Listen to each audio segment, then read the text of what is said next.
Saffrion. Yeah, that's Uh-huh. right. Yeah. Feel that relationship. Yeah. Yeah. Hey guys, I hope you're enjoying the holidays and I'm wishing you all an amazing and fulfilling new year. Today, I want to talk a little about women empowerment. This is Saffrion and I'm giving it to you straight, no chaser. Please remember to subscribe. I don't have to remind you that women have been undervalued and underappreciated for hundreds or thousands of years. You only need to look at the statistics.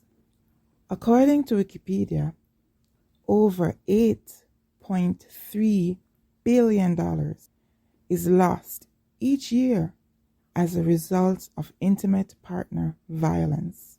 Yet, we all know that women are crucial to the building of relationships, families, and nations.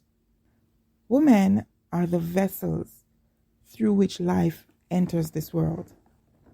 Women are the nurturers, and many times the only leader in their home. In millions of homes, the woman represents both the father and the mother. And I'm not just talking about a matriarch of the family. I'm talking about the single moms out there who are struggling and trying to build a better life for their children. But for some, they became mothers while they were still yet children. And so more support is needed for these mothers. More support is needed for women and children. What do you believe is at the backbone of the high crime that we are seeing in the island of Jamaica?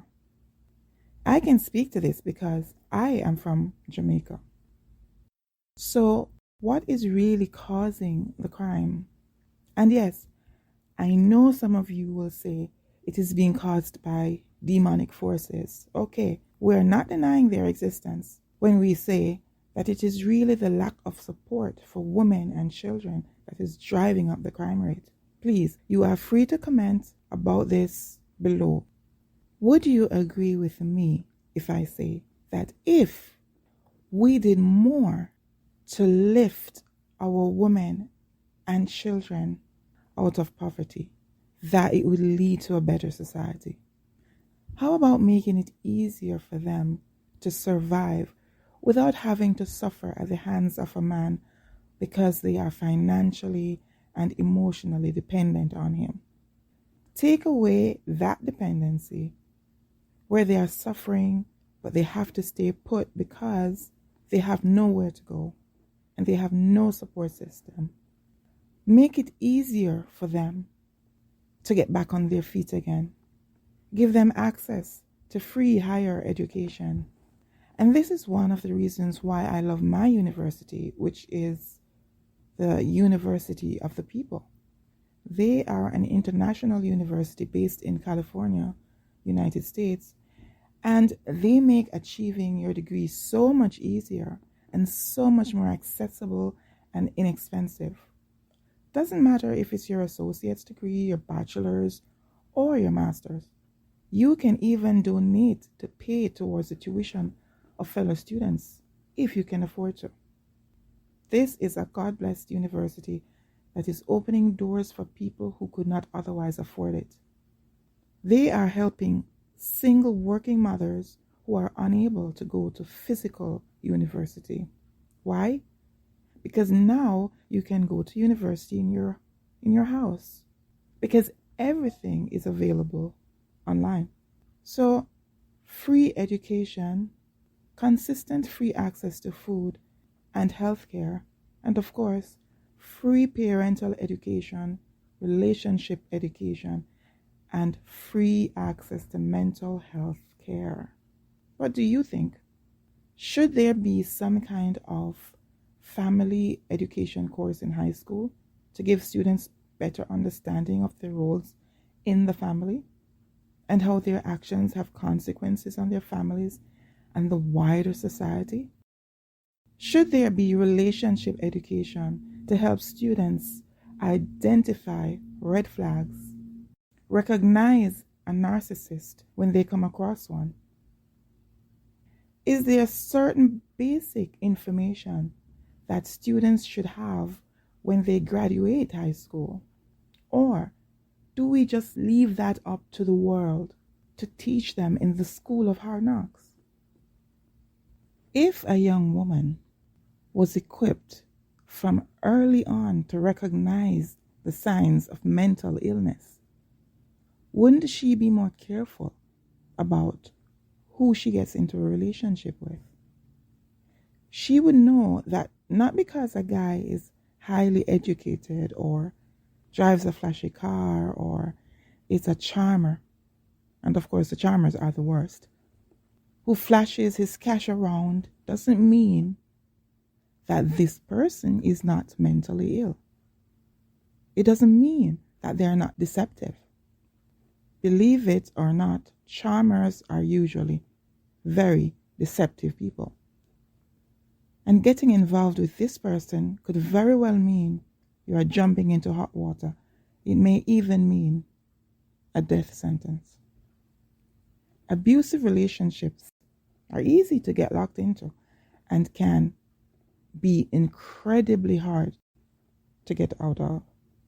Some abusers are functional but mentally unhealthy. They're able to hold down a job.